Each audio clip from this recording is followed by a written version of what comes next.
Hello and welcome back to the offensive line. Last week we talked about why to join a church. We also talked about what a church needs to have. And this week we're starting a series on world religions, of which the first one is answering the question, are Mormons Christian?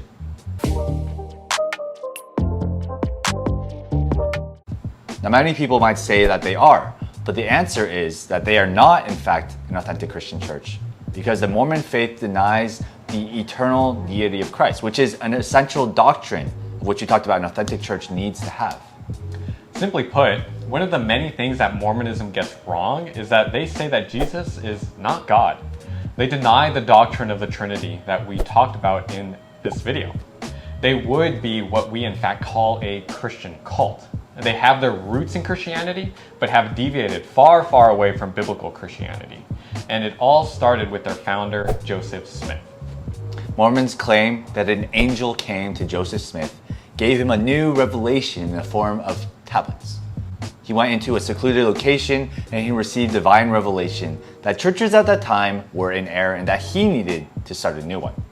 Now that already sounds kind of sketchy, but if you read the new revelation, it's all completely unbiblical stuff. According to Mormonism, these new revelations are just like how the New Testament comes after the Old Testament. But if you remember from one of our earliest videos, there is a consistency in message in both parts of the Bible. And this consistency is not found in the revelation that Joseph Smith received. In fact, there are clear contradictions. Not only do they deny the deity of Christ, but they deny that salvation is by faith alone. And one particularly damning teaching of Mormons is that God the Father is actually just another man who by his good works somehow became God.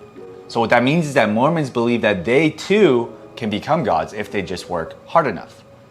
And what that also means is that Mormonism believes in multiple gods, just like all other religions out there. It is not faith that saves, but good works to them. You probably remember that one of our videos from about a month ago was on a short-term missions trip our church did. We sent a team to partner together with Provo Bible Church in Utah.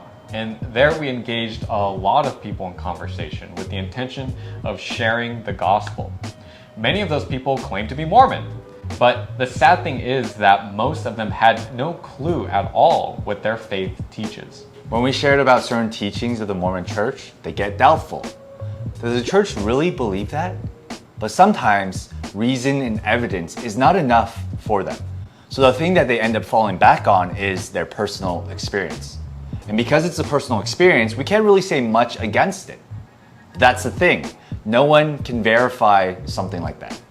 You know, if you think about it, aren't they doing the exact same thing that Joseph Smith did? Talking about a personal experience that no one can verify or deny? Unlike Jesus, who had witnesses hear the things that he taught, he had 12 disciples who were with him throughout these 3 years of ministry.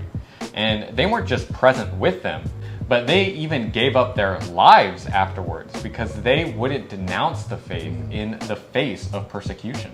We're not saying that Mormons aren't nice, helpful people. We aren't saying that they're not moral people who abide by the law and teach good morals. What we're simply saying is that they are not Christian brothers, no matter how much they claim to be. Jesus says in Matthew 7 that not everyone who says to me, Lord, Lord, shall enter the kingdom of heaven, but he who does the will of my Father in heaven will enter. As nice as they are, Jesus will say to them that he never knew them. Being a Christian isn't determined by how friendly you are or how often you go to church. Being a Christian simply means that you have transferred your trust from yourself and the world onto Christ. Jesus Christ, who is the second person of the triune God, and not whatever false image Mormons have about him. If you believe that Jesus Christ, who is God in the flesh, was sent by the Father to bear the sins of the world on the cross, and that he died and rose again 3 days later, that's all you need. Just trust in Jesus Christ, not later today, not tomorrow, or when you're on your deathbed. Do it now. Put your faith in him.